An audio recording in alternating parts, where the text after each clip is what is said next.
The glass office seemed to hold its breath. I stood there, hands trembling around my coffee cup, watching Alan Pierce lean back in his leather chair. His smirk was the kind that made your stomach drop. "Clara, you're simply too young for this promotion," he said, his voice smooth as oil. "We need someone with more gravitas.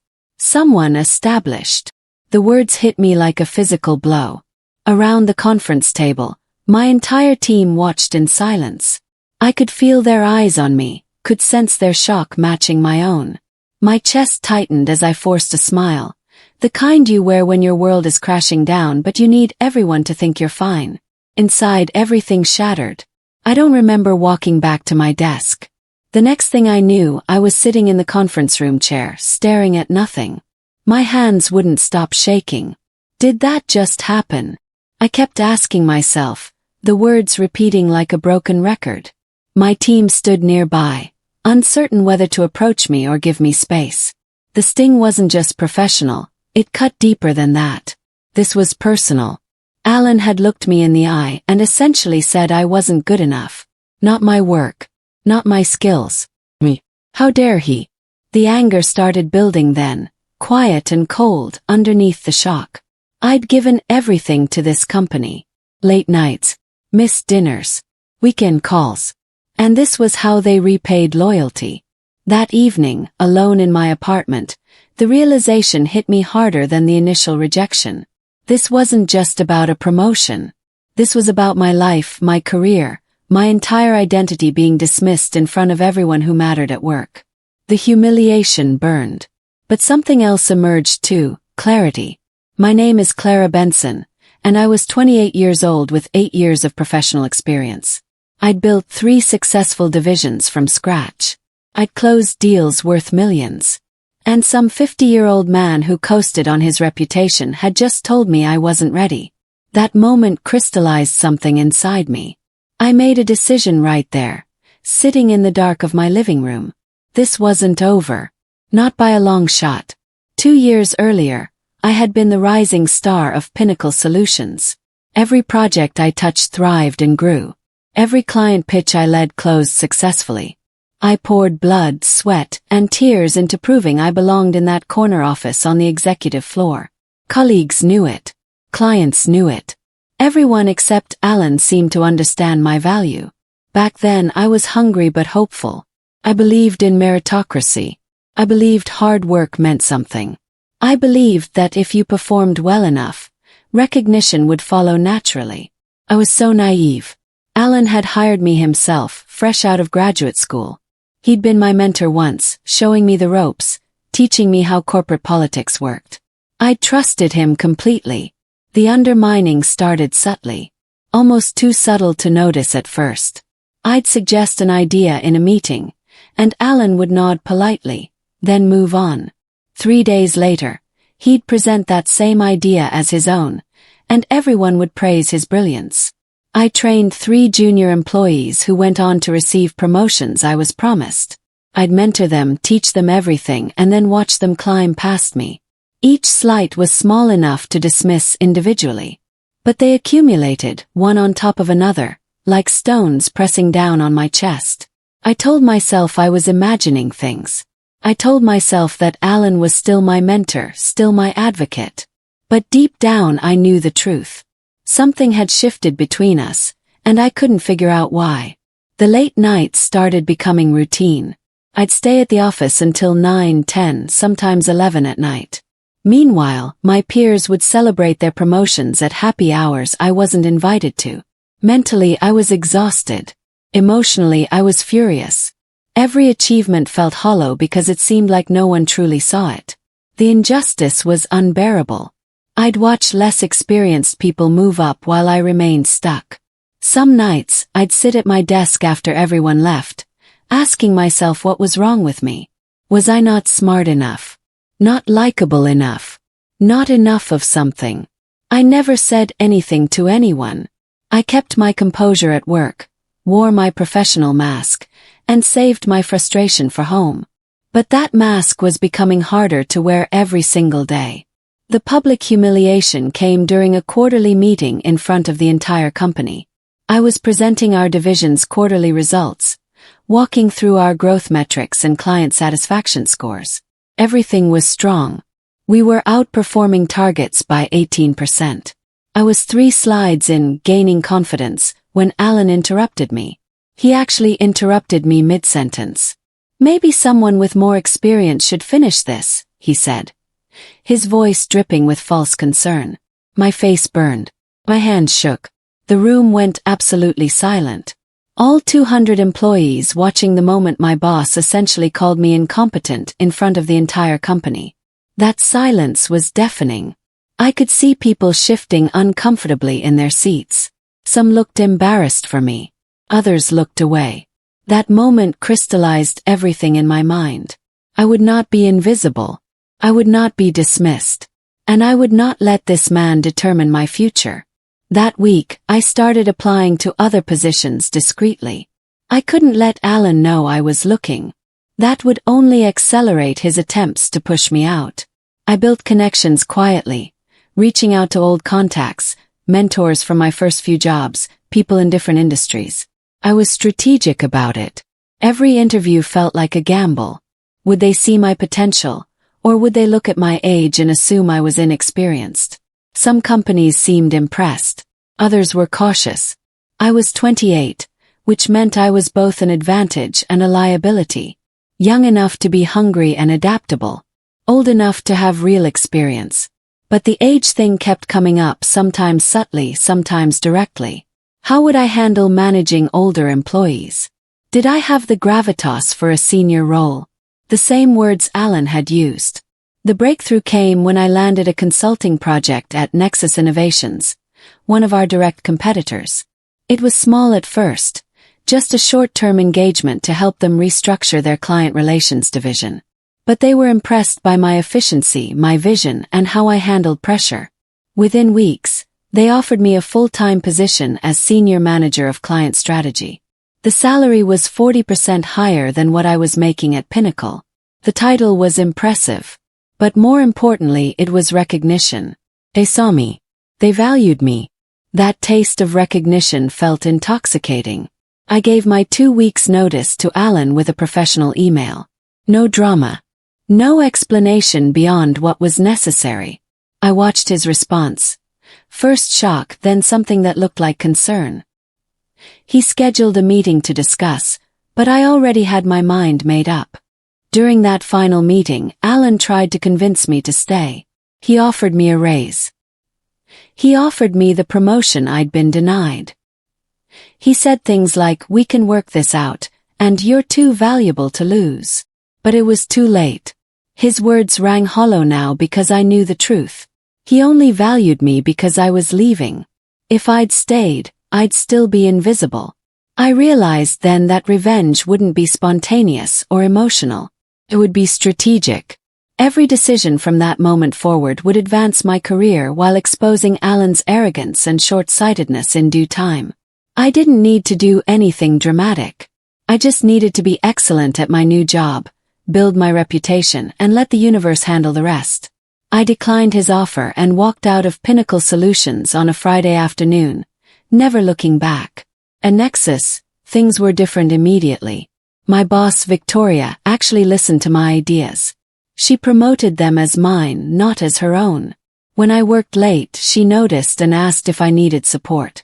When I succeeded, she made sure the company knew about it. Within 6 months, I'd grown my network significantly. I was mentoring younger employees, quietly building relationships with influential people in the industry. Every connection was deliberate. Every relationship was an investment in my future. I attended industry conferences, spoke on panels, published articles about client strategy. I was building a reputation that extended far beyond any single company. People started knowing my name, recognizing my work, seeking me out for advice. By the end of my first year at Nexus, I'd been promoted to Director of Strategic Partnerships. Climbing the ranks at Nexus, I proved something to myself that I'd always known deep down. Competence isn't determined by age, and integrity trumps arrogance every single time. I was younger than most of my peers, but I worked smarter, not just harder. I built genuine relationships instead of playing politics. I lifted people up instead of tearing them down. And it worked. By year 2, I was one of the most respected leaders in the company. People wanted to work for me. Clients requested me specifically. The company started grooming me for executive positions. I was no longer the frustrated young employee wondering if she was good enough. I was the woman who'd escaped that situation and thrived. But I never forgot where I came from. I never forgot Alan's smirk or the sting of that public humiliation. Then, unexpectedly, Alan tried to sabotage my reputation. A former colleague reached out to warn me that Alan had been spreading rumors throughout the industry. He was telling people I was talented but too young to be trusted with serious responsibility. That I'd gotten lucky at my previous role. That I was ambitious in a way that made me reckless. The rumors spread through certain circles. Some potential business partners hesitated to work with us because of these whispers. I could have been devastated. I could have fought back aggressively. Instead, I stayed composed. I let my work speak for itself. I let clients see the truth through their own experiences with me. And I watched as Alan's manipulations unraveled naturally. People started questioning why he was spreading negativity about someone he used to mentor. His credibility took hit after hit. I studied his patterns obsessively but quietly. Impulsive decisions. Playing favorites with certain executives. Overconfidence that blinded him to obvious problems. I catalogued each mistake, each misstep, each time he let his ego drive his choices. I wasn't waiting to strike. I was simply observing, learning, understanding the landscape. Patience became my weapon. Where Alan operated from emotion and ego, I operated from strategy and observation. I learned that the best revenge isn't immediate. It's the kind that comes from simply being better, doing better, and letting the other person's arrogance eventually catch up with them. I received updates from former colleagues at Pinnacle about how things were falling apart there. Projects were behind schedule. Clients were leaving. Morale was low. Alan's division was struggling significantly. My projects at Nexus began outperforming industry standards consistently. Colleagues praised my leadership style. Awards started coming my way. Industry recognition, company honors, accolades I'd only dreamed about when I was invisible at Pinnacle. I stayed humble outwardly, always deflecting credit to my team, always grateful for the opportunities I'd been given. But internally, every success was a quiet, personal victory. Every achievement was proof that I'd been right all along.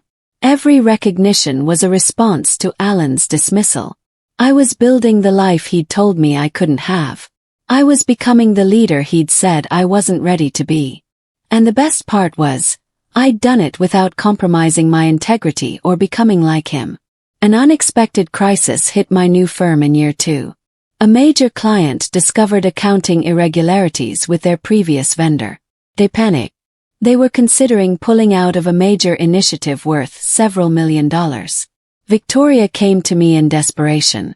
"We need someone to step in and rebuild their trust," she said. "Can you handle this?" I didn't hesitate. I worked around the clock for 3 weeks, personally visiting their offices, understanding their concerns, rebuilding their confidence from the ground up.